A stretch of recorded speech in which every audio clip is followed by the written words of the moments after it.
Hello, you're watching the press preview. It's a first look at Sunday's front pages, and joining me tonight to see what is making the headlines, the journalist and author Christina Patterson and the PR consultant Alex Deane. A very good evening to both of you. Speak in a moment. First of all, though, let's take a look at some of those front pages, and as well as showing father and son smiling broadly at each other, the Telegraph quotes Prince Charles's tribute to the Duke of Edinburgh today. "My dear Papa was a very special person. I miss him enormously." And the Express has a similar headline, in fact, and points out that his funeral will be held next Saturday at 3 p.m. While the Sunday Times reports that the Prime Minister will give up his seat at the funeral to allow another family member to attend, given coronavirus restrictions. The Mail on Sunday also carries Prince Charles's tribute to his father, praising him for remarkable and devoted service to the Queen and the country. The Mirror highlights what will be a reunion for Princes William and Harry. Their headline, "United in Grief." The People remarks on the vehicle which will carry the Duke's coffin, declaring Land Rover and out. And given Prince Philip was the Duke of Edinburgh, it's perhaps unsurprising that Scotland on Sunday pictures the 41 gun salute held in his honour today at the city's famous castle. While in other news, the Observer reports that scientists are concerned that regional COVID-19 hotspots in the UK, such as in West Yorkshire and the Black Country as well, could bring about a third wave. And reacting to Rachel Blackmore becoming the first female jockey ever to win the Grand National, the Star asks bookies why the long face.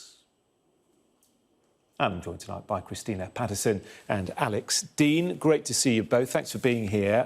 Christina, why don't we start with the front of the Sunday Telegraph? I thought it was rather moving, actually, Prince Charles's words a little earlier. He came out of the front door at Highgrove and without notes addressed the cameras. He said, "My dear Papa was a very special person. I miss him enormously." He's not hugely comfortable, Christina, is he, with making very personal statements? But actually, I thought he did rather well. I thought it was really touching. I found myself wiping away tears, and he just spoke from the heart. And actually, I think, we're kind of seeing a different side, as you said, to Prince Charles at the moment. And he made the point, or I can't remember if he made that point when he spoke, but he has made the point today that, or somebody has made the point on his behalf, that of course it's not exactly unexpected that a 99-year-old and 10-month man should die. But it doesn't matter how old your father or mother are when they die. The fact is that, they are your father or your mother, and they are irreplaceable. And as it happens, and as has become clear in the past 24 hours, but it's been clear for a long time, Prince Philip was an extraordinary person and deeply, deeply loved. And I think that has genuinely taken Prince Charles and other members of the family by some surprise, because the press have been quite rude about Prince Philip over the years and his so-called gaffes, and the fact that he was, so very much himself and was determined and wasn't very keen on the press and was determined to kind of not curb his personality. But the fact is he did curb his personality in so many ways, because he really did devote 70 years of his life to astonishing, exhausting service. So I think he was an extraordinary person, and I think this is an important moment for us. And I personally feel quite sad, even though I never met him. And Alex, Charles, we know, spent time with the Queen yesterday. It felt as if he was really speaking on behalf of the whole family today with this tribute. What did you make of it? I think we got some glimpses of the mature personality that will shape our future king and the way that he will appear in public.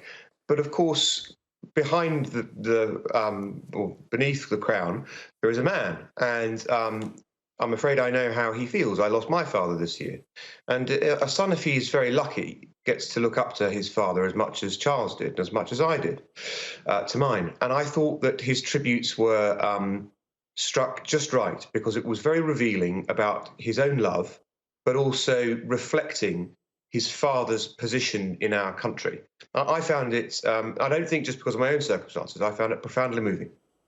Yeah, totally understandable. Alex, and we're sorry for your loss as well. I didn't know that.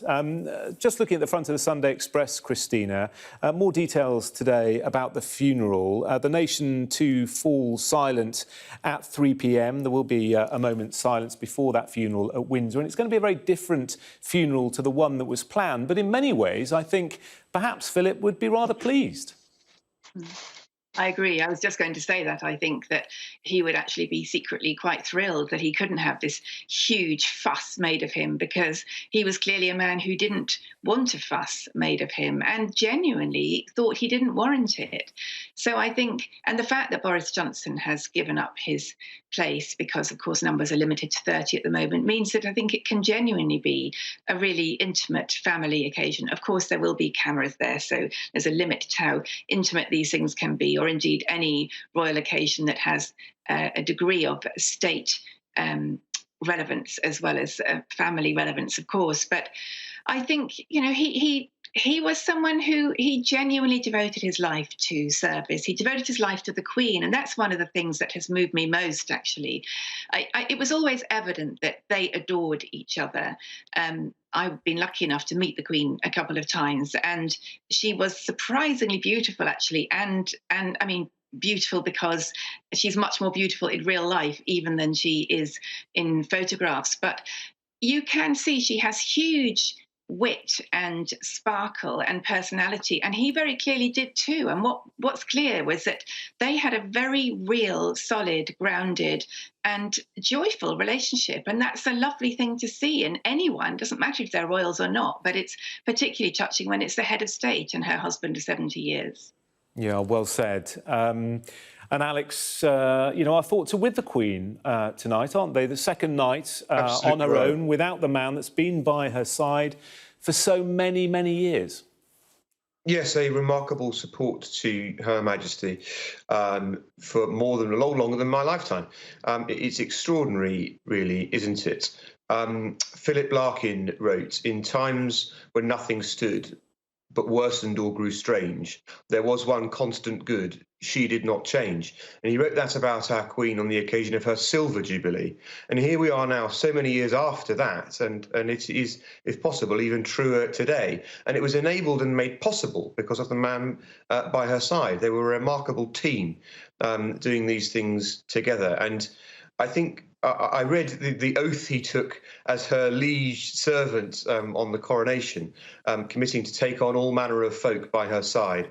And didn't he just? I thought they were a remarkable pair. It must be so hard for her now without him. And I must say, actually, I think the papers have done him proud. I've been very sad to see some fringe people on social media having a go. But I think most outlets and mainstream news are, as we are today, Christina and I with you, Jonathan, united in respecting the sacrifice and life of service made by Prince Philip. Yeah, well said. And talking about grief, the front of the Sunday Mirror, Christina, has the headline "United in Grief." And it would be rather wonderful, wouldn't it, if William and Harry can perhaps patch up their differences by coming together. There is talk that they may well walk behind the coffin in Windsor.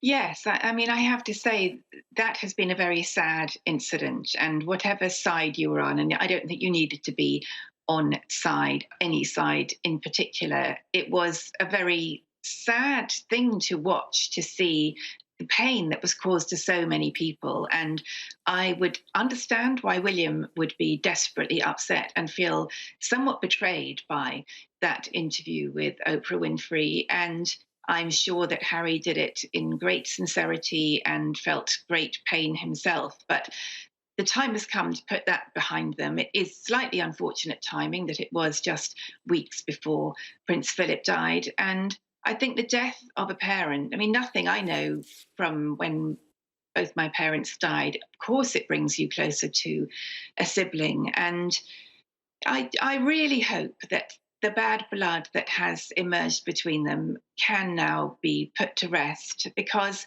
even though Harry has chosen essentially to leave the royal family and its duties behind, they will always be brothers. And they both went through a terrible grief when they were children. I don't think any of us who saw it will ever forget those two boys walking behind the coffin of their mother in front of the eyes of the whole world. So I hope that this repeat of that walking behind a coffin will go some way to starting to heal those wounds. Yeah, the last time we saw Harry with the family in public was the Commonwealth Service at Westminster Abbey in March 2020, Alex, quite some time ago. Do you think differences can be healed?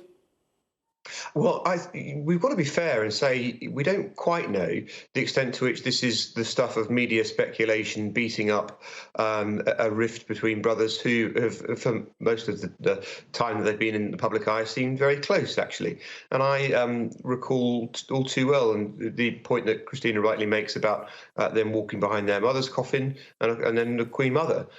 These moments punctured in our national life, these punctuation points of grief. And I thought that the cover that you were talking about here is very good, not least because the Queen herself said earlier this year about coronavirus that grief is the price we pay for love.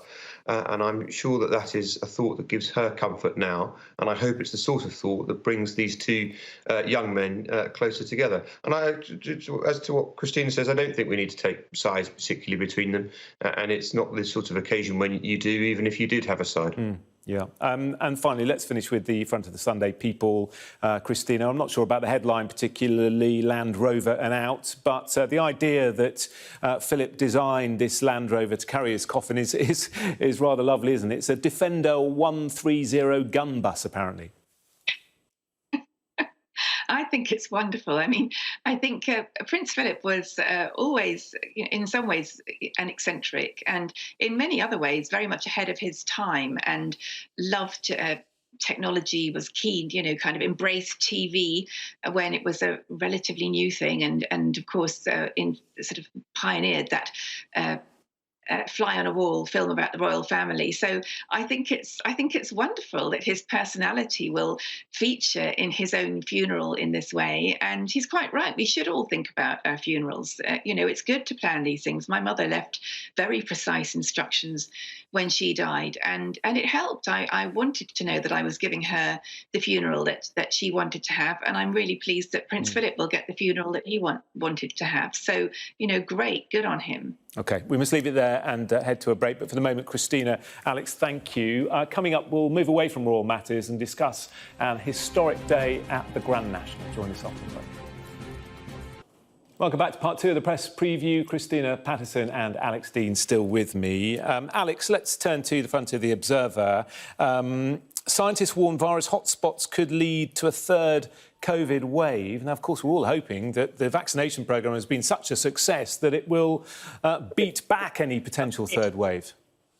Yes, and what is hinted at in this story on The Observer is that these concerns might lead to criticism of our unlocking on Monday and an attempt to keep us in lockdown for longer. And the great frustration for those of us keen to see us out of lockdown as soon as possible, which is most but not all of us. Some people seem to have loved lockdown, but most of us would like to get out of it. The frustration is that the goalposts seem to keep moving, as they do in this piece.